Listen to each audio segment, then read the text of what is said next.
Ei, gente, como é que vocês estão? Hoje eu tô fazendo esse vídeo porque é a última vez que vocês vão me ver com o cabelo vermelho. Eu decidi abandonar a ruivice, que não durou nem 2 meses, eu acho. Eu não fiz as contas, mas isso me trouxe algumas reflexões. Eu sei que pode parecer banal para algumas pessoas, mas fica aí no vídeo que eu acho que vocês vão entender um pouquinho qual foi meu pensamento. Bom, eu decidi voltar ao meu cabelo da cor natural, que é escuro, preto, castanho, porque eu acho que o cabelo ruivo demanda muito trabalho. E eu tô num momento da minha vida que eu não tô querendo demandar mais trabalho além do que eu já tenho, sabe? E o cabelo ruivo ele é bem específico, porque primeiro, você tem vários tons de ruivo, né? Tem vários tons de vermelho. E tem uma coisa no cabelo vermelho que é o vermelho, que eu não gosto. Eu gosto do tom alaranjado, acobreado. E a primeira vez que eu pintei, eu tive vários problemas, porque eu fiz em casa sozinha, eu não sabia muito bem como fazer. Eu devia ter pedido ajuda à minha amiga, mas eu fiz no impulso, então eu não tive muita escolha. Mas aí deu certo, dando errado, mas deu certo no final. E ele ficou com vários tons, né? E ele estava com um procedimento químico que eu tinha feito há uns 2 anos atrás, que ainda não tinha saído tudo. E aí eu fiquei bastante incomodada com aquilo, porque eu tava metade cacheado, metade liso, assim, uma coisa meio estranha. E eu fiquei bem incomodada com aquilo. E aí eu resolvi cortar e pintar de novo, e aí eu cheguei nesse tom aqui, que não é o tom que eu gosto. E eu fiquei pensando, falei, caramba, se eu pegar uma tinta agora de cor acobreada, né? Que aqui na cidade que eu tô morando eu não encontrei uma com muita dificuldade, eu vou ter problema, porque eu acabei de pintar o cabelo, eu não posso passar outra química de novo, assim, tão em cima da hora. Aí eu comecei a pensar sobre isso, falei, gente, por que eu tô gastando meu tempo pensando nisso, sabe? Eu quero fazer coisas incríveis, coisas legais. Eu não quero ficar perdendo meu tempo com cabelo. Com todo respeito às pessoas que gostam de perder tempo com cabelo ou gostam de usar o seu tempo com cabelo, tá? Eu não tô falando que usar o tempo com cabelo é inútil. Eu só estou dizendo que eu não quero perder mais tempo do que eu perdia já com o meu cabelo, porque eu quero viver a vida, sabe? Eu não quero ficar preocupada com tingir de novo a raiz que cresceu. Ou com, esse tom não ficou legal, eu gosto do tom mais assim. Ai, mas essa cor não ficou boa porque não combinou comigo. Eu não quero. Eu definitivamente decidi que eu não quero. Fora que eu acho que o preto combina mais comigo mesmo. Mas, enfim. Isso tudo me levou a uma reflexão de, de várias ordens, né? Mas a respeito do fragmentário na vida. O quanto a vida é fragmentária. E o quanto nós somos fragmentários, incompletos e efêmeros mesmo, né? Esse tema é sempre muito caro para mim, porque eu sempre estou esbarrando em tudo.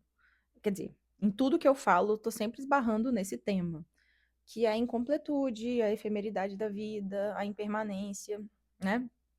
Que são questões muito latentes também no budismo.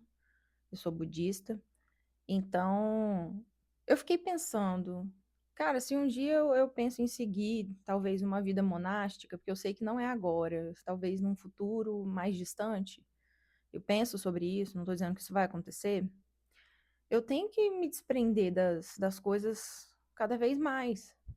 E eu não acho que isso é uma obrigação, tá? Não é isso que eu tô falando. Eu só acho que eu tenho que praticar o desapego mesmo, né? E às vezes o desapego para uma pessoa é uma cor de cabelo que muda, sabe?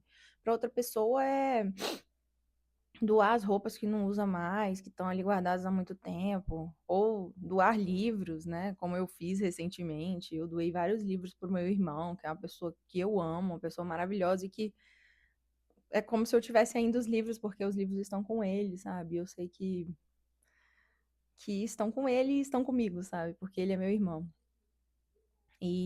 ou enfim, o desapego ele tem várias maneiras de se apresentar, né? Mas isso me leva a pensar que no fim das contas, nós não somos nada. E quando eu falo de nós não sermos nada, eu falo de, sabe, tem um poema do Fernando Pessoa, eu não lembro agora qual é o heterônimo. Para quem não sabe, heterônimo são os nomes que o Fernando Pessoa criou para assinar os seus poemas, porque ele tinha várias personas, né? Cada, é, cada desencadeamento de poemas dele tinha uma personalidade, digamos assim. E aí ele criou esses nomes para poder assinar os poemas, né? A gente até brinca no universo das letras que fala Fernando Pessoas, né? Porque eram vários heterônimos. E aí um desses heterônimos tem um poema que eu não sei se é o Tabacaria, eu não lembro, mas ele diz: Não sou nada, nunca serei nada. A parte disso, tenho em mim todos os sonhos do mundo. E, cara, essa frase, esses versos são muito importantes, são muito intensos, são muito profundos, assim, porque eu acho que fala justamente da impermanência. E tudo é impermanente. A cor do meu cabelo é impermanente. Seja ele vermelho, seja ele preto, seja ele branco no futuro. Tudo pode mudar. Eu tava ontem conversando com meu irmão, a gente ficou 1 hora no telefone, foi maravilhoso. E meu irmão é uma pessoa que eu tenho um carinho que eu nem sei explicar, assim, o tanto que eu amo ele, sabe? Ele é um cara maravilhoso, sério. É uma das pessoas mais sensíveis que eu conheço e mais inteligentes, assim. Eu queria que ele soubesse disso.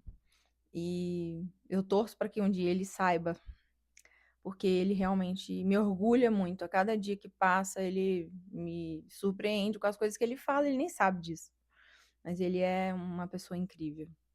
E a gente ficou 1 hora conversando, várias coisas, várias coisas. E uma das coisas que ele me falou foi sobre isso, assim, sabe? Eu tava falando uma coisa que eu penso de mim, né, ao meu respeito pra ele, e ele falou, cara, eu acho que a gente não precisa se rotular, né?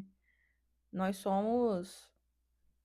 Agora você tá sendo isso, mas talvez depois você não seja mais isso. Mas a forma como ele falou foi tão natural, foi tão simples, que me deixou tão sentida, sabe? É uma coisa tão óbvia, é uma coisa que eu sei, mas que muitas vezes, por algum motivo, não sei se a vida adulta engole a gente a esse ponto, mas eu tenho a sensação de que a gente esquece, sabe? E a gente precisa ser lembrado, e principalmente ser lembrado pelas pessoas que a gente ama. Desse jeito, assim, simples, assim, com um tapa na cara, bem de luva, sabe? E, e eu fiquei pensando naquilo por um tempão, assim, durante a conversa e depois. Eu falei, caramba, a gente esquece disso, né? A gente esquece que a gente pode ser qualquer coisa em qualquer momento, a gente pode mudar, a gente pode mudar de ideia.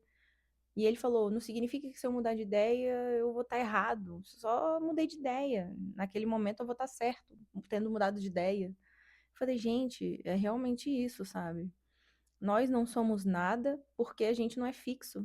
Isso é uma coisa que o budismo fala, né? Na ordem que eu faço parte, na sanga que eu participo, a gente fala muito sobre o eu ser uma projeção, assim como todos os nossos pensamentos, né? Que são sementes kármicas, né? Que a gente carrega e que a gente deixa brotar muitas vezes. Muitas vezes a gente pode permitir que elas não brotem e tal. É todo um trabalho que a gente faz para pensar nessas questões. A gente faz uma meditação investigativa que a gente se propõe a refletir sobre essas sementes, né, que a gente chama de bídias, que são coisas que podem ou não despertar algo dentro da gente.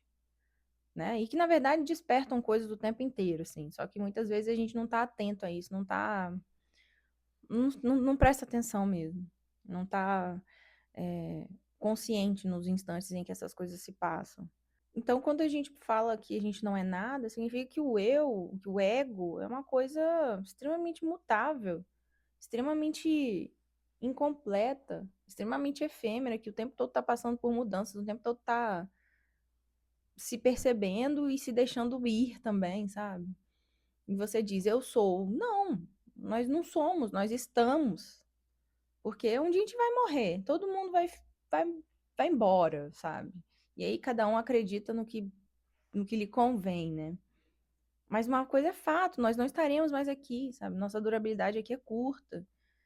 E mesmo assim a gente escolhe focar nos piores dias, a gente escolhe focar nos piores momentos, nas piores situações, sabe? A gente escolhe não perdoar as pessoas, a gente escolhe ser grosseiro ao invés de ser gentil, mesmo sabendo que nós não estaremos mais aqui. Parece às vezes que é até por isso, não vou estar mais aqui, então eu vou ser o pior.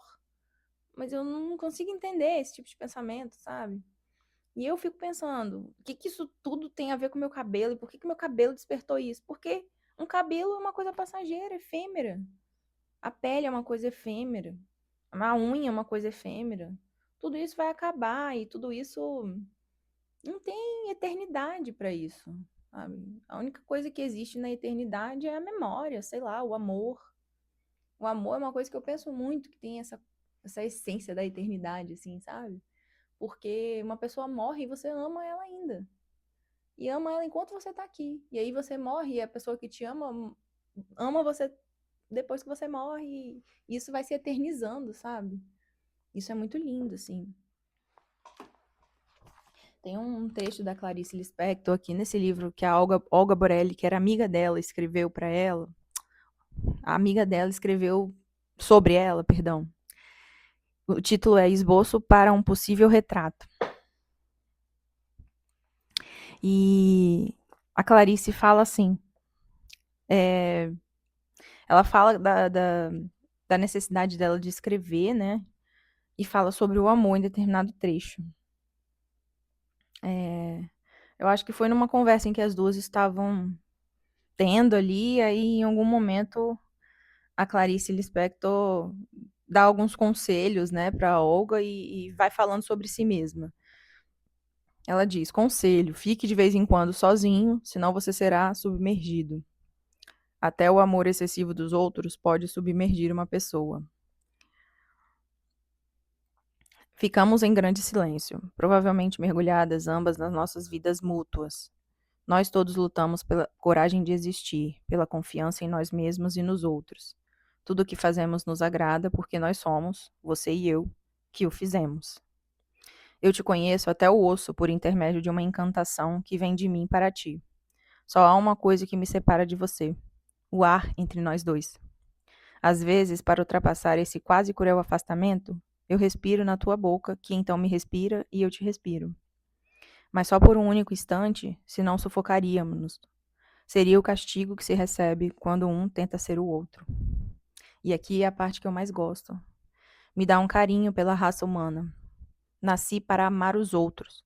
Nasci para escrever e nasci para criar meus filhos. O amar os outros é tão vasto que inclui até perdão para mim mesmo, com o que sobra. Amar os outros é a única salvação individual que conheço. Ninguém estará perdido se der amor e às vezes receber amor em troca. Eu sou completamente apaixonada por esse trecho, assim, não tem cabimento o que isso aqui causa, de verdade. Se puderem, leiam esse livro. É lindo. A Olga Borelli fala sobre a Clarice nele e tem os trechos da Clarice, né? É um relato biográfico, eu chamaria. Maravilhoso. E quando ela fala sobre amar aos outros ser a única salvação individual, eu acho que no fim das contas é isso, sabe? Essa é a conclusão que eu quero chegar aqui, apesar de que eu acho que a única conclusão é morrer, como diz Fernando Pessoa. Todas essas transitoriedades e mudanças que nós passamos, de todas essas coisas, o que fica é o amor. O amor é o que fica. Então não importa muito, sabe? Então que a gente não perca tanto tempo pintando cabelo e se embelezando demais, porque a vida já tem beleza. Existe uma beleza na vida que não pode ser tirada dela. E existe beleza nas coisas, sabe? Então que a gente saiba fazer a nossa beleza de acordo com o tempo dela. Eu senti que era tempo já do meu cabelo ruivo não ser mais ruivo e voltar a ser o que ele era antes. Mas pode ser que um dia eu desista, mude de ideia e volte pro ruivo. Qual é o problema nisso? Nenhum. Sabe? As pessoas têm um péssimo hábito de achar que o que nós falamos hoje, nós não podemos falar amanhã diferente. Mas não é assim. A gente pode sim mudar de ideia. E nós mudamos de ideia. Gostem vocês ou não. Eu conheço pessoas que são taxativas com relação a isso. Eu sou assim e não vou mudar. Né? Eu já escutei coisas como: desculpa meu jeito, mas eu sou assim. Parece que não tem uma vontade de mudança da pessoa, né? E às vezes até tem, mas a pessoa não sabe muito fazer isso. Mas muitas vezes é falta de vontade mesmo. É melhor dar uma desculpa e seguir a vida, né? E eu acho que eu fico com os que têm esforço. Eu fico com os que estão atrás, assim, com os que têm amor, energia e vontade de ir, sabe? Ainda que você só dê um passo. Então, a conclusão não conclusa que eu quero chegar aqui hoje é que vamos amar, aceitar nossas transitoriedades, aceitar nossa impermanência, carregar isso, mas saber viver os melhores dias, das melhores maneiras possíveis. Quais são as melhores maneiras? Não sei, você vai encontrar as suas melhores maneiras. Cada um vai ter uma maneira diferente, ou várias maneiras diferentes. E é isso, e tá tudo bem. Eu não sou uma pessoa muito otimista, mas eu tenho aprendido a aceitar os dois lados das coisas. Os lados ruins, eles existem e muitas vezes eles prevalecem em virtude dos bons. Mas eu tenho tentado observar o outro lado, sabe? E, na verdade, a gente nunca consegue encontrar o outro lado. Nunca. De forma plena, não existe isso. Né? Toda vez que você se depara com um lado de uma coisa, você também se depara com o outro lado dela. No sentido de que tudo pode mudar, percebe? Então é dinâmico, é uma dança, entende? Tudo isso que eu tô falando aqui é uma metáfora, mas vocês estão entendendo? Vocês estão pegando? É isso. Vamos amar e aceitar as transitoriedades, as mudanças que a vida propõe, provoca, e que com esses fragmentos, esses capítulos que nós escrevemos diariamente nas nossas vidas, no final a gente tem um belo romance, quem sabe? Uma linda narrativa. Ou pelo menos deixe alguma narrativa que vale a pena ser contada. Que tal? É isso. Obrigada e até a próxima. Tchau.